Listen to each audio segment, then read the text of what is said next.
Welcome to the Produce Moms Podcast, where we believe there is a produce mom in all of us. I'm Lori Taylor, founder and CEO of the Produce Moms. For 10 years, I sold fresh produce to over 300 grocery stores in the U.S. And today, my team and I are fully focused on inspiring people to eat more fruits and vegetables. This show is just one of the ways that we hope to inspire you and your family to eat more produce and live a better life. If you like what you're hearing on the podcast, join our community of almost 40,000 in all 50 states and over 30 countries by visiting theproducemoms.com/subscribe. And be sure to subscribe and leave us a review on iTunes. Thanks for being here. Enjoy today's show. Welcome back, everyone. Today is a special edition of the Produce Moms podcast. We have someone that, goodness, does a lot at my favorite place to shop. And prior to meeting Brandon, I didn't quite know what all he had his hands on at Kroger. But Brandon Fortener is the product development chef for the Kroger company. He is someone that has been almost a juggernaut in a way in terms of how Kroger is better connecting with the shoppers and putting forward content that really matters and moves that human spirit, which is so important at Kroger. And really, Brandon's a Produce Moms fan. So it is such an honor to welcome Brandon to the show today. And Brandon, thank you for being here. All right. Well, hi, Lori. Thank you so much. It's great to be here today with you and to be with all your listeners. The produce moms out there, I do have to admit, I'm quite a fanboy. I call myself a produce dad, and I know there's some others out there listening, so don't worry, you're not alone. Yeah, but you are. And like we said in episode 1, and like we say on our website, there's a produce mom in all of us. I'm so glad to hear you say that. And, welcome. We love our produce dads. Yeah. Well, again, thank you so much for inviting me. Well, thank you. So, I think that what you've studied and where you've landed is going to be, a great thing to discuss today, because I don't think a lot of our listeners realize that there is culinary expertise at the retailers and the grocers. And, so let's just kind of start at the beginning of your journey, Brandon. How did you find your way into the culinary arts? Well, that's a thing I think I've always been pushed and destined to do. I grew up with wonderful grandmothers who were really the center of every family gathering, event, even just Tuesday night dinner. They each had 9 and 8 children, so they were always cooking and feeding people. So I come from a huge family. And that's really, when I look back at my life, that's kind of what anchored me into food. Some of my first job as a 15-year-old was at a local pizza place, and I worked in restaurants for most of my life, just around food. At one point, kind of actually all growing up, I always thought I was going to be a lawyer, which, sorry to my wife, she knows how much I love to argue. But I, at one point, took a year off before starting law school to make sure it was something I really wanted to do, and I found myself running a restaurant and bar. And I had a lot of front of house experience serving people and being out there, but I kept on finding myself walking into the kitchen and, helping with this and doing that. And, I just decided to listen to what my passions were telling me. And instead of law school, I went to culinary school. It's quite a different path. It's a hard thing to tell your parents that, you're not going to go get a law degree. You're going to go to get your associate's degree for culinary arts, but it's fun once you get through that. And from there, I worked at a bunch of really nice restaurants, everything from those family favorites that everybody has in their neighborhoods that, you're always bragging about, to the fine dining, 5-diamond, 5-star rated place. So that's it's kind of how I went through about it. As far as some of the culinary background that I have, like I mentioned, there's fine dining, there's the families. I was also a butcher for about a year, and we processed everything from whole animals. We'd get a whole pig in about every 3 weeks, and we used everything. And when people joke about snout to tail, we really did that because it's how we were able to make money. It was a business. But it Right. leads to an interesting part now that I am a vegetarian. So I was going to say, such a paradox as someone who knew you were a vegetarian, but hey, same concept applies though, right? You're going root to stock with your veggies for maximum return. Yeah, and I think when you look at what butchers are able to do, nobody goes out and just buys a cow and then ends up making a hamburger. Butchers put a lot of their craft and their time and their love and their knowledge into the food. That way we're able to eat something that's just delicious. And I just find myself taking that same love and time and knowledge and craft to vegetables, and I find it incredibly rewarding. Right, right. Well, so thank you for that. And I love your story. Let's talk a little bit more about what you do today at Kroger. Product development chef. I mean, Brandon, what does that even mean? It is an all-encompassing title, but really, as the nation's largest supermarket retailer, food has to be at the center of everything we do, because that's what it's all about. It's always about the food. So we can always find ways to put food at the center of what we do, whether that's training and education for the 500,000 Kroger associates across the U.S., to just looking at what food needs to be at a customer's lives, what products they need, whether that's something new, something that's trending, knowledge that they need to have so that food can be easily at the center. I think that's what really I kind of focus on. And for me, it's, I used to joke of why I became a chef is we always get to eat first. So there's always a healthy amount of tasting and just and cooking around here. So that's always kind of makes it a dream job for the chef foodie team here. Oh my goodness. And it is so true. I was recently had the opportunity to tour the Culinary Center with members of your team. And when I came back home and to the office and I was telling my work colleagues, it was like the Produce Moms playground. I mean, that place where you work, where that magic happens at the Kroger Culinary Center, it's unbelievable. You have anything and everything you need to ideate, taste, develop, discover. I mean, it really is feeding the human spirit in action right there at the Culinary Center in Cincinnati. Yeah, that's great to hear that you were inspired. Two of our things, feeding the human spirit. It's amazing that you could mention that. But we really are blessed to have the building we have. It's an amazing facility. There's such a great team around us, and there's just so much knowledge within. And passion. It is every single person I met that day had so much passion and realized that they were doing work that really mattered. And I think that's the essence of food though, right? We talk about that all the time on this podcast, how food is culture and it's how people celebrate. And the more and more I meet people at Kroger, the more I'm seeing that alive within the Kroger team. Yeah, I mean, you go back to just my humble beginnings, seeing my grandma's cook it. It really was, food was always at the center of everything. And just the scale and scope that Kroger has. I mean, when you talk about 9 million customers coming through our doors every day, that to me is awe-inspiring.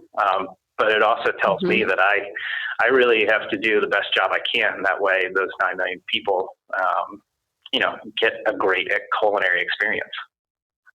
Sure. So let's talk about, since you are a self-proclaimed produce dad, and this is the Produce Moms podcast, I have to ask this question. How important is fresh produce in your career and your personal life? Yeah, both. I mean, you kind of set me up for that. But our produce department is really so important to our customers and our business as a whole. It's one of those things. It's usually the first thing you walk in to see. People, they know everything about that produce department. And I'm somebody who primarily shops and eats from that department. So it's one of those things that I'm so fortunate that my passions for vegetables line up with my job passions. So I always tell people that I do have the dream job, and it doesn't, don't think that I'm sounding corny, or that it's a forced line. I say the same thing. It's okay. Yeah, no, it's a great place to be in when you love your job at that level. Yeah. And I cook a lot at home.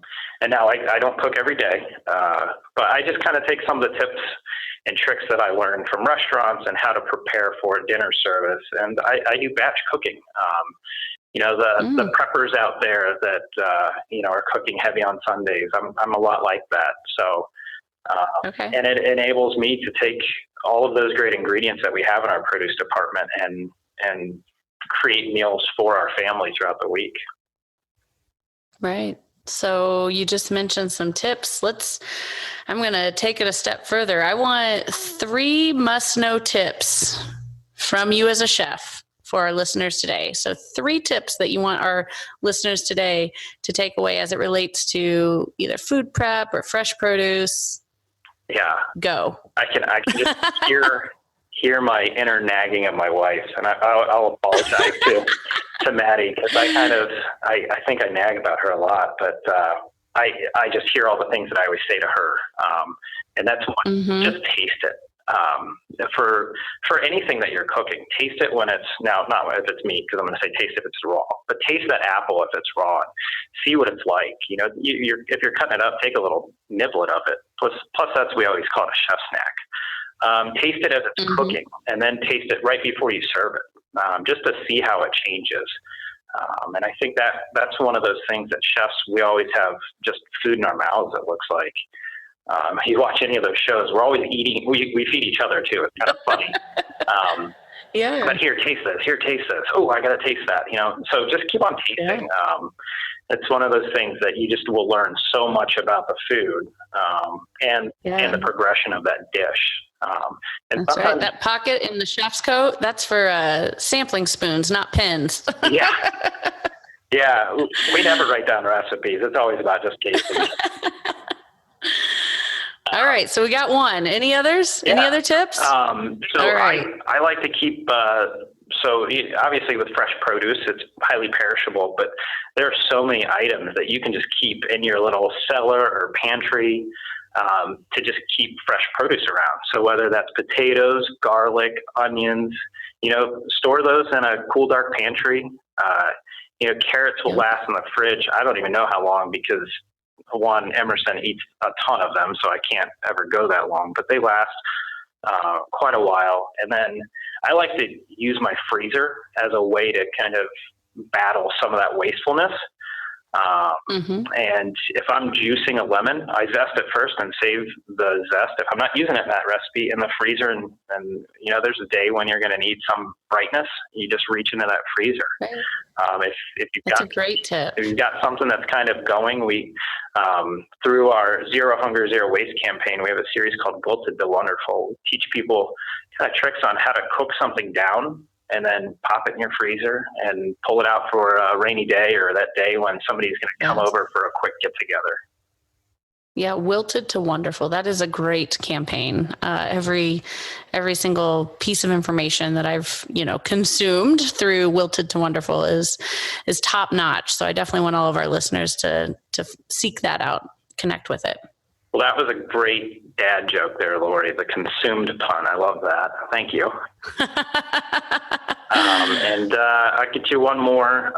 This is more of kind of a holistic approach. I think as I talk, you probably see that I look at that big picture. But when I look at produce, I like to look at the whole life cycle of a plant, and just understanding that plants and vegetables and fruit, they're going to be better for different techniques and recipes at different times. So when you're looking at fresh greens, when they're really young and tender, like mustard greens, when they're super young, baby greens, they're so good just raw. They don't need to be cooked at all. Just toss it in a little bit of lemon juice and olive oil, and that's perfect. That bright mustard flavor comes out. Obviously, as they start to grow a little bit more, you might have to cook them down. I just think of the difference between baby spinach and the kind of bundled spinach. That bundled spinach, those stems get pretty hard. So cut those off and put them in the pan a little bit before you put the rest of the leaves in. and they'll all cook down. It's all great flavor. And then when you get to something like the fully grown collard greens, we all know that. I mean, or kale, you're going to be cooking that, and you're going to add more. Since you are cooking it longer, you have the ability to add more different flavors in there. So that's, apple cider vinegar and onion and red pepper flake for your collard greens. So I like to look at, as something's going through its cycle, the different ways to use it. You can that's so interesting. And I'm also doing a visual right now, walking through the Kroger produce department. And for all of our listeners, you can find a lot of these baby greens right there in the fresh cut salad section. We call that the value added section in the produce department. And they have, like the Simple Truth salad kits and a lot of these baby greens that Chef Brandon's talking about, you can find right there, washed and ready to eat. Yeah. Yeah. Thanks for helping us. Hey, anytime. Yeah. So all great tips. Now, the one that really blew my mind there was the lemon zest, because I've never done that and I should be doing that. And thank you. I will be doing that. But so you mentioned Zero Hunger, Zero Waste, an extremely important corporate initiative right now at Kroger. And it's really for, it's definitely for the communities that they serve. It's for our global community in terms of environmental stewardship. And really it's about, I want to talk a little bit about reducing food waste. Like, how do you do that as a chef? I mean, you mentioned previously in your butcher days, candidly, we said, root to stock, and then there's obviously the more formalized initiatives at Kroger, such as Zero Hunger, Zero Waste. But how do you reduce food waste at the Kroger Culinary Center and in your home, since you're cooking all the time? Yeah, and I mean, this is a big one for me as well. And Kroger, we do have the Zero Hunger, Zero Waste campaign, and that's just our commitment to end hunger in our communities that we serve, and then also eliminate the waste across our company by the year 2025, which I love. That's kind of that moonshot. You're never going to get there unless you aim as high as possibly. But it really looks at, we need to be part of our communities. And when you look at the communities that we serve, I think it's always so amazing when I go out and I get to visit some of our divisions of the amazing things that we do within communities. But there is that, when you look at it, that 1 in 8 Americans struggle with hunger, but we're throwing away 40% of our food. It's things that don't need to happen. I know. They're things that we can combat. And I mentioned the scope and the scale and the size of Kroger, just being the person the company that's connecting our food sources with customers. We have such a unique situation to help carry that message through, both to the producers and to our customers. So that's it. We really value the position that we're placed in because we have so many great customers that come shop us. But that's really, it is kind of one of those things. I love that moonshot. So me personally, sure. It's of clinical level importance. Yeah, I love working for a company that's willing to do that and really push us. So, but just how we are kind of going at it day by day. I'm surrounded by just a group of fantastically talented chefs, and we're always having the great ideas. And, sometimes I don't have great ideas, but they make them into great ideas for me just by bouncing them off of them. And somebody has experience with this. So we play a lot with fermenting, and we have unique skill sets, and we've all done some research into this, so it's a little bit easier for us to have that time. But when we focus down into it, we look at what's going to be really easy for a customer to do. So like I did just mention with that zest, I'm getting into preserving lemons, and that's something I'll play with until I can make it so easy that everybody can do it. But everybody can zest a lemon and put it in their freezer. Sure. When our son Emerson was a little younger, when he was like 4 or 6 months, we were doing all the baby purees. That was the thing, that you could cook it down, and we freeze it in the little ice cubes. And he had some amazing food throughout the winter just because we were able to do that. Well, if I can interject, I did hear, I mentioned previously, I toured the Culinary Center not too long ago. And when I was there, your team was developing recipes that were for the fall. So a lot of apple recipes specifically the day I was walking through. And I will say not a single part of that apple was going to waste. It amazed me how they were, whether they were using things like the core and almost like a stock-like mixture that they were then using that infused water. I mean, it was just every single piece of that apple was being used, where, in most baking applications, you're peeling, you're coring, there goes the waste, right? It was really nice to see that commitment to zero hunger, zero waste in action the day that I was touring the facility. Yeah, those have been fun recipes to come up with. And it really is, you're looking at it and it's a challenge, and you go, what can I use this core for? It's still got great flavor in there. I'm going to cook it a little bit and then strain it out, or I'm going to cook it all the way, and you can still sift out a lot of the seeds and the stems and make apple butter, apple sauce. I mean, those are the ones you just throw in the pot and go. But it's also a way to infuse flavor. So if you're looking at the more woody herbs like rosemary, you can pull the little leaves off of it. But now this is when I get back to taste it. I have stuck a stem of rosemary in my mouth to just chew on it, and you taste it. There's great flavor in there. It's not going to be really great to chew on, but I'll put that in oil if you're going to saute something, and that flavor comes through. That's one of those things. So when you're peeling vegetables, saving them up for stock, we keep a bag at home, and it's a gallon Ziploc bag that you just throw in your vegetable trimmings. And when you're ready to make stock, that gallon of bag is full. You put it in the water, you make it, and you're ready to go. Right. No, wonderful tips. Thank you. So the other hot topic that we always are hearing from our audience on is, how do we make fresh produce something our children want to eat, not something that they have to eat? So as a dad, as a produce dad, how do you inspire your son Emerson and really children everywhere through your job to eat more fresh produce? Well, thank you for dropping the self-proclaimed. I'm now going to say it's official that it's been. That's right. But no, well, he's only a year old right now. So currently I kind of just put whatever I cook on his plate. And, sometimes he really likes it. Amazing. I'm told this is crazy, but he loves mushrooms and parsnips. Wow. So I'm going to embrace that as long as I can.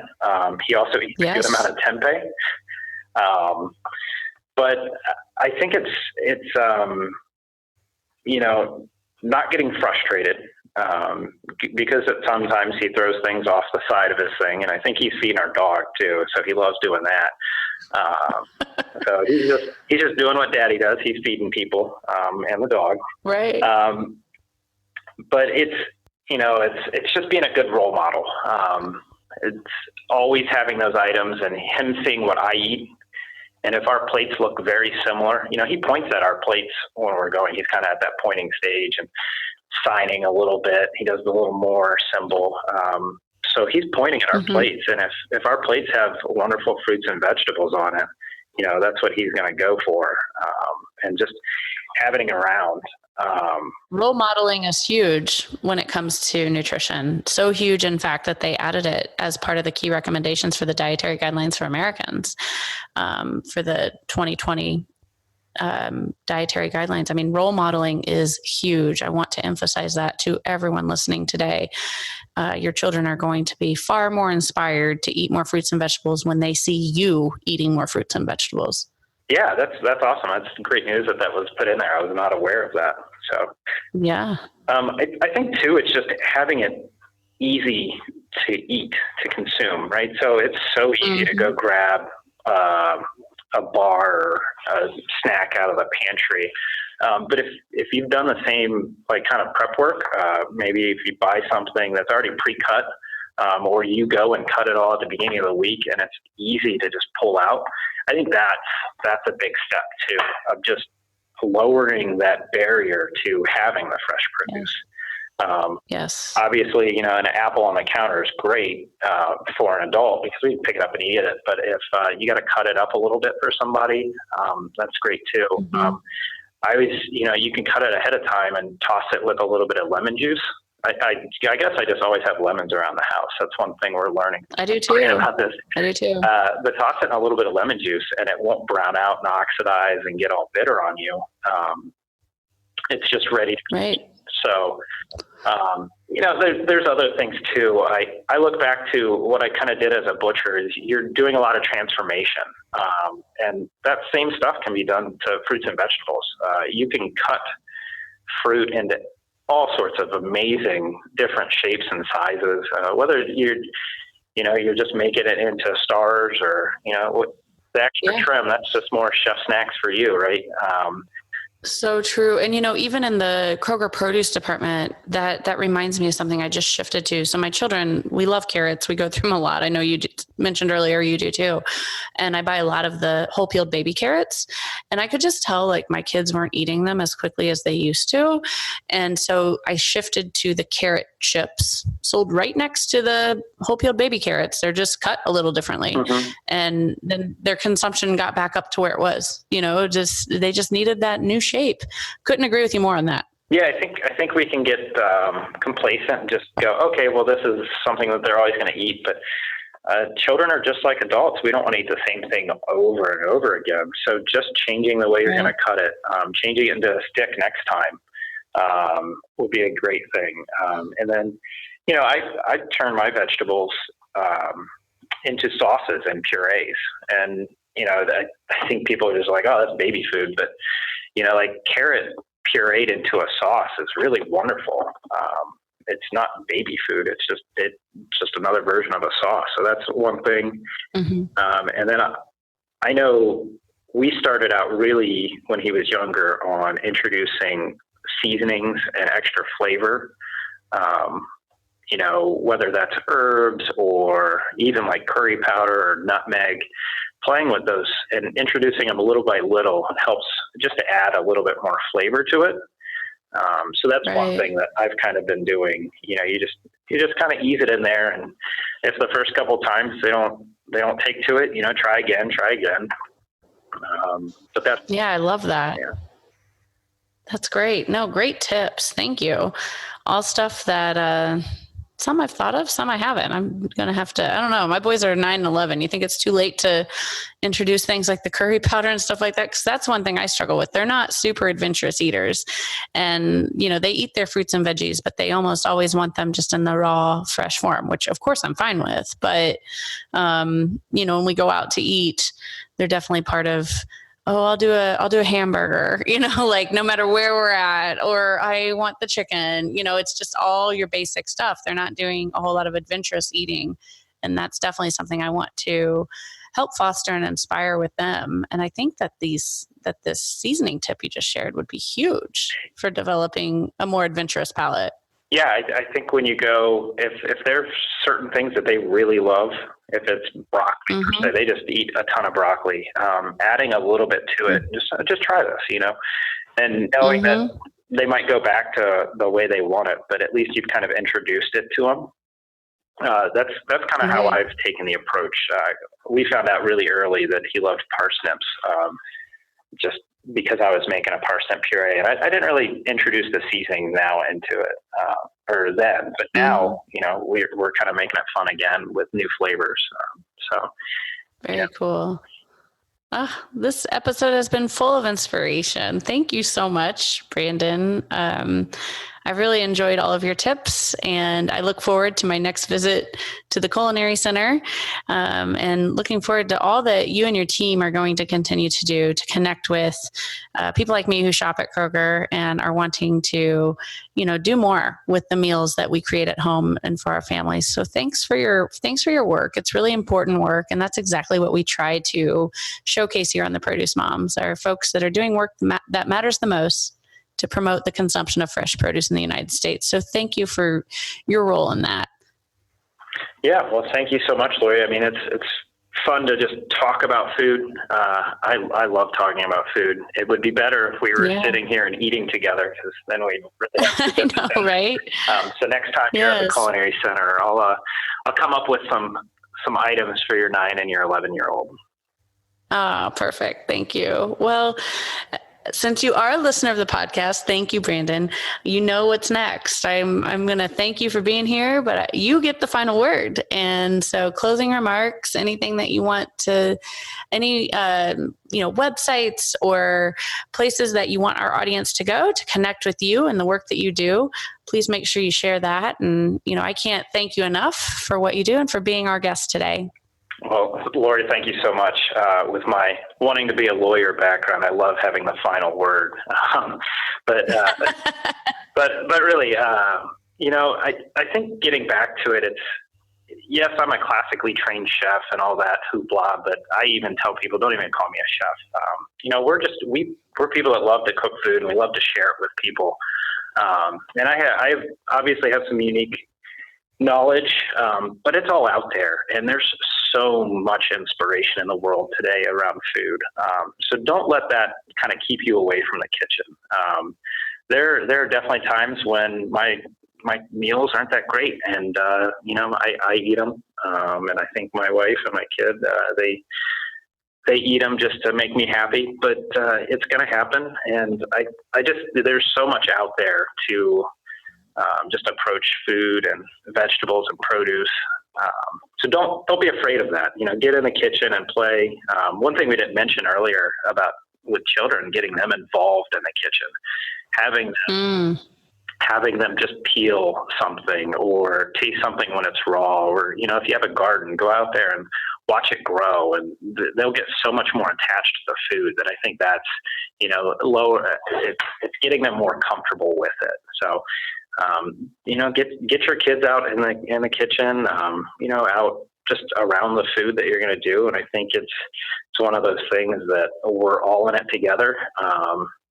And you can definitely find the work from our team and me specifically at Kroger.com.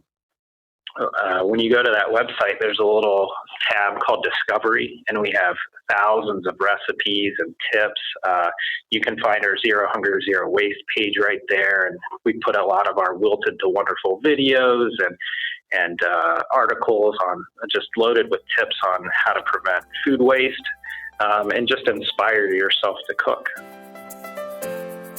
Thanks for joining us on this episode of the Produce Moms Podcast. If you or someone you know would like to be a featured guest, just send an email to lori@theproducemoms.com. We know there is a produce mom in you because there's a produce mom in all of us. Join our community on Facebook and all social platforms. Help us change the way America eats. Thanks again for listening, and we'll see you next time.